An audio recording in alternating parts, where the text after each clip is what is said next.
The main topic of this video is to introduce three new operators: conventional division, floor division, and modulus. Conventional division returns a floating point number.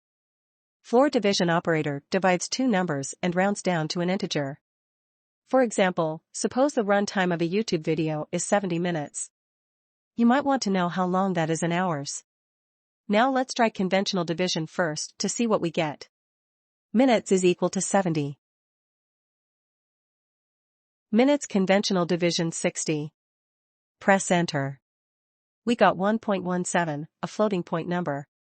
But we don't normally write hours with decimal points, right?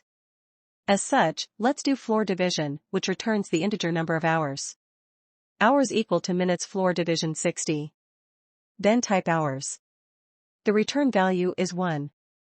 Now you may ask how to get the remainder? You could use modulus operator, which divides two numbers and returns the remainder. So remainder equal minutes modulus operator 60.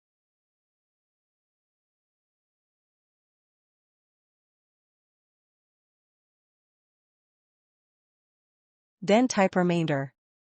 The return value is 10. The modulus operator is more useful than it seems. For example, you can check whether one number is divisible by another. Let's try x equal to 30 and y equal to 5. If x modulus operator y is 0, then x is divisible by y. Please be aware that I am using Python 3. If you are using Python 2, division works differently. The division operation performs floor division if both operands are integers.